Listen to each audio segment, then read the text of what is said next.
Hello students, welcome to study points. और आज हम आपको कराने वाले हैं क्लास 10th की प्रश्नावली 4.1 का पार्ट 2। जिन स्टूडेंट्स ने हमारी पार्ट 1 की वीडियो नहीं देखी है वो डिस्क्रिप्शन में जाकर हमारी पार्ट 1 की वीडियो देख सकते हैं। आज का हमारा जो क्वेश्चन है उसमें हमें दिया गया है कि निम्न स्थितियों को द्विघात समीकरणों के रूप में निरूपित कीजिए। यानी कि हमें जो क्वेश्चन दिए गए हैं हमें इनकी द्विघात समीकरण बनाकर दिखानी है। पहला पॉइंट दिया गया है कि एक आयताकार भूखंड का क्षेत्रफल 528 मीटर स्क्वायर है। क्षेत्र की लंबाई मीटरों में चौड़ाई के दुगने से एक अधिक है। यानी कि जो उसकी लंबाई है वो चौड़ाई के दुगने से एक अधिक है। हमें भूखंड की लंबाई और चौड़ाई ज्ञात करनी है। ये हमारे पास एक आयताकार भूखंड है जिसकी लंबाई इस प्रकार है और चौड़ाई इस प्रकार है। अब हम मान लेंगे कि माना जो चौड़ाई है हमारे पास हम उसे x मान लेंगे और क्वेश्चन में दिया गया है कि उसकी लंबाई आयताकार भूखंड की उसकी चौड़ाई के 2 गुने से एक अधिक है। तो जो उसकी लंबाई होगी वो उसकी चौड़ाई यानी कि x के 2 गुने से, यानी कि इसमें हम 2 की गुना कर देंगे तो 2x से एक अधिक है तो उसमें एक हम ऐड कर देंगे। तो यहाँ पर चौड़ाई x आ जाएगी और लंबाई आ जाएगी 2x + 1। अब प्रश्न के अनुसार हमें उसका आयताकार भूखंड का क्षेत्रफल दिया गया है। हमें क्षेत्रफल दिया गया है 528 मीटर स्क्वायर। तो हम लिख लेंगे आयताकार भूखंड का क्षेत्रफल हमें दिया गया है 528 मीटर स्क्वायर। और हम जानते हैं कि आयत का जो क्षेत्रफल होता है उसका फॉर्मूला होता है लंबाई गुना चौड़ाई। तो हम फॉर्मूला लगाएंगे यहाँ पर लंबाई गुना चौड़ाई और बराबर होगा हमारा उसका क्षेत्रफल। अब हमारे पास जो लंबाई है वो हमारे पास है 2x + 1। तो हम लंबाई रख देंगे यहाँ पर 2x + 1 और हमारे पास चौड़ाई है x और क्षेत्रफल है 528। अब हम यहाँ से इस x की मल्टीप्लाई करेंगे इस 2x में तो हो जाएगा 2x² और x की करेंगे 1 में तो x और बराबर 528। अब ये 528 प्लस का है, इसे बराबर से इधर ले आएंगे, ये माइनस में आ जाएगा और माइनस में आने के बाद बराबर में 0 आ जाएगा। और हम देखते हैं कि ये द्विघात समीकरण बन गई है क्योंकि इस समीकरण की अधिकतम घात 2 है। तो ये इस क्वेश्चन का हमारा आंसर आ जाएगा। इस क्वेश्चन में हमें सिर्फ द्विघात समीकरण बना के दिखानी है, द्विघात समीकरण को आगे हल नहीं करना है। सेकंड पॉइंट में हमें दिया गया है कि 2 क्रमागत धनात्मक पूर्णांकों का गुणनफल 306 है और हमें पूर्णांकों को ज्ञात करना है।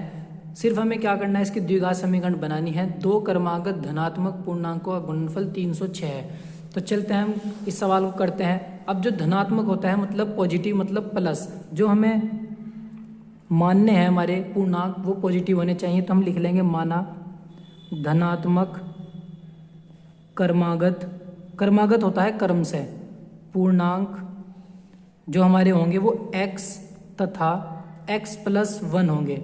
क्रमागत का मतलब होता है क्रम से, यानी कि सीक्वेंस में। अगर मैं इसको x मानता हूँ पहले पूर्णांक को तो दूसरा मानना पड़ेगा x + 1। अगर मैं इसे x + 1 मानता हूँ तो इसे मानना पड़ेगा x + 2। हमें एक ऐड कर देना होगा क्रमागत के रूप में। अब उसने कहा है प्रश्न के अनुसार कि इन दोनों धनात्मक पूर्णांकों का गुणनफल 306 है। अब प्रश्न के अनुसार हम इनका गुणनफल कर लेंगे। हम लिख लेंगे यहाँ प्रश्नानुसार दोनों क्रमागत का जो पूर्णांक है इनका गुणनफल करेंगे x गुना x + 1 और इनका गुणनफल दे रखा है हमें 306। अब गुना कर लेंगे x की x में करेंगे तो x², x की 1 में करेंगे तो x और बराबर 306। ये 306 प्लस का है, इसे बराबर से इधर माइनस में ले आएंगे तो x² + x माइनस के 306 और बराबर 0। ये हमारी द्विघात समीकरण बन गई है और यही इस पॉइंट का आंसर हो जाएगा। थर्ड पॉइंट में हमें कहा गया है कि रोहन की माँ उससे 26 वर्ष बड़ी है। उनकी आयु वर्षों में का गुणनफल अब से 3 वर्ष पश्चात 360 हो जाएगा। हमें रोहन और वर्तमान आयु ज्ञात करनी है। तो हमें मानना पड़ेगा कि रोहन की आयु और फिर उसकी माँ की आयु, और फिर हमें देखना होगा कि जो उसका गुणनफल है वो अब से 3 वर्ष पश्चात है, यानी कि 3 वर्ष बाद है। तो इसकी समीकरण कुछ इस प्रकार बनेगी। सबसे पहले हम मान लेंगे माना रोहन की वर्तमान आयु x है, x वर्ष। अब जो रोहन की माँ है वो रोहन से 26 वर्ष बड़ी है, तो रोहन की माँ की जो आयु हो जाएगी, रोहन की माँ की वर्तमान आयु वो हो जाएगी x प्लस 26, क्योंकि वो उससे 26 वर्ष बड़ी है। तो जो रोहन की आयु x है तो उसकी माँ की हो जाएगी x प्लस 26 वर्ष। अब हमें क्वेश्चन के अनुसार कहा गया है कि 3 वर्ष पश्चात, यानी कि 3 वर्ष बाद, तो हमें पहले उनके 3 वर्ष बाद की आयु निकालनी पड़ेगी यहाँ से। तो हम यहाँ लिखेंगे 3 वर्ष पश्चात रोहन की आयु। तो फिलहाल वर्तमान में रोहन की आयु x है, तो 3 वर्ष बाद हो जाएगी उसकी x प्लस 3 वर्ष। हम 3 ऐड कर लेंगे इसमें। और इसी प्रकार रोहन की माँ की आयु भी हम 3 वर्ष बाद की निकाल लेंगे, तथा रोहन की माँ की आयु हो जाएगी हमारे पास x प्लस, वो पहली 26 थी तो उसमें 3 और ऐड हो जाएंगे तो हो जाएगी x प्लस 29 वर्ष। ये प्रश्न के अनुसार हमने 3 वर्ष पश्चात की आयु निकाल ली है। अब जो हमें क्वेश्चन दिया गया है वो कहा है कि 3 वर्ष पश्चात जो इनकी आयु है इनका गुणनफल 360 है। अब हमें इनका गुणनफल करना है और बराबर रखना है 360 के। तो हम करेंगे प्रश्नानुसार, दोनों आयु को लिख लेंगे हम x प्लस 3, बीच में इनके गुना है, और x प्लस 29 बराबर दिया है 360। अब यहाँ पर हमें जैसे हमने 4.1 के फर्स्ट पार्ट में किया था, यहाँ से यहाँ इनकी मल्टीप्लाई करनी पड़ेगी। x की x में करेंगे तो x स्क्वायर, x की 29 में करेंगे तो 29x, 3 की x में करेंगे तो 3x, और 3 की 29 में करेंगे 3 नम 27, 3 दून 6, और यहाँ पर 87 आ जाएगा, और बराबर में 360। अब यहाँ पर हमें समीकरण को बनाना है, तो ये 29x प्लस का है, 3x भी प्लस का है, दोनों ये ऐड हो जाएंगे।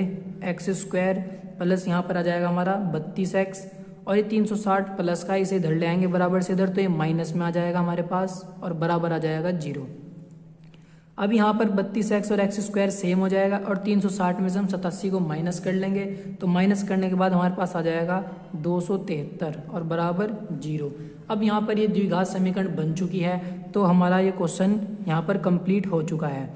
4.1 में सिर्फ हमें द्विघात समीकरण को बनाना सीखना है, और 4.2 जब चलेगी हमारी तब हम उस एक्सरसाइज में इन समीकरणों को सॉल्व करना भी सीखेंगे। 4th पॉइंट में हमें दिया गया है, एक रेलगाड़ी 480 किलोमीटर की दूरी समान चाल से तय करती है। यदि इसकी चाल 8 किलोमीटर प्रति घंटा कम होती तो वह उसी दूरी को तय करने में 3 घंटे का अधिक समय लेती। अब हमें समीकरण कुछ इस प्रकार बनानी होगी। पहले हम मान लेंगे कि जो माना रेलगाड़ी की चाल है वो हमारी x किलोमीटर प्रति घंटा है, और जो हमें दूरी दी गई है 480 किलोमीटर की। अब हमें एक फॉर्मूला पता है कि समय बराबर होता है दूरी बटे चाल। अब यहाँ पर समय हमारे पास कितना है t है, और दूरी हमारे पास 480 है, और चाल हमने मान रखी है उसकी x। तो ये हम समीकरण नंबर 1 बना लेंगे।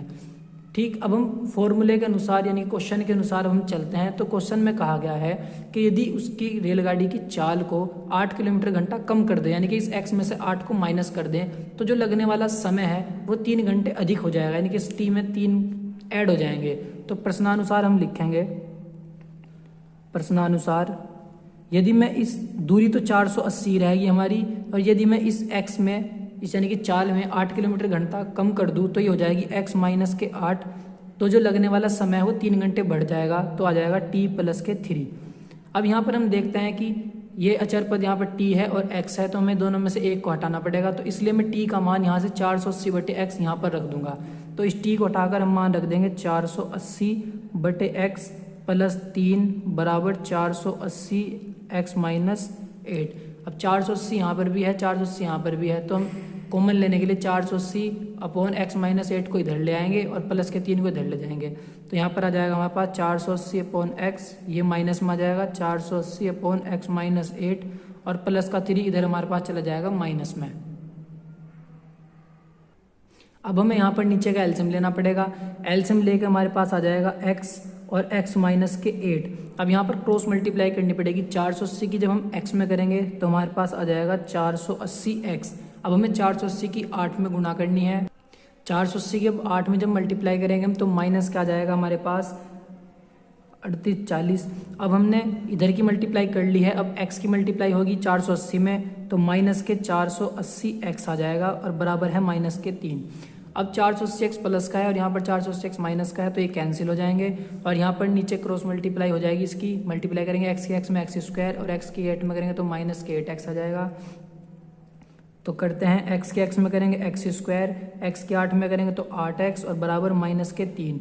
यहाँ तक करने के बाद अब हमें इस पूरे पोर्शन की इधर क्रॉस मल्टीप्लाई माइनस के 3 में करनी होगी। 3 में मल्टीप्लाई करने के बाद x स्क्वायर की 3 में तो माइनस के 3x square, minus minus plus हो जाएगा, 8x की 3 में करेंगे तो 24x आ जाएगा। अब हमें करना क्या है, हमें इस पोर्शन को बराबर से इधर जो भी रखा है इसे इधर ले आएंगे बराबर से, तो इनके साइन चेंज हो जाएंगे। 3x स्क्वायर माइनस से प्लस में हो जाएगा इधर आकर, ये 24x प्लस से माइनस का हो जाएगा और यहाँ पर माइनस में रखा है 3840 और बराबर आ जाएगा 0। ये समीकरण हमारी द्विघात समीकरण बन चुकी है, तो ये इस क्वेश्चन का आंसर हो जाएगा।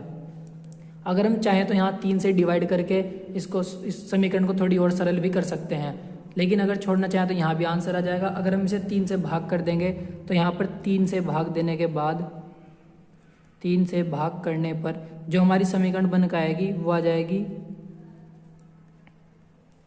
कुछ इस प्रकार से, वो समीकरण बन के आ जाएगी हमारी। तो हमारा ये भी आंसर है और ये भी आंसर है, हम दोनों में कहीं भी छोड़ सकते हैं। तो यहाँ पर हमारी 4.1 एक्सरसाइज कंप्लीट हो चुकी है। अगर आपको हमारी वीडियो अच्छी लगी हो तो हमारी वीडियो को लाइक करें और चैनल को सब्सक्राइब करना ना भूलें।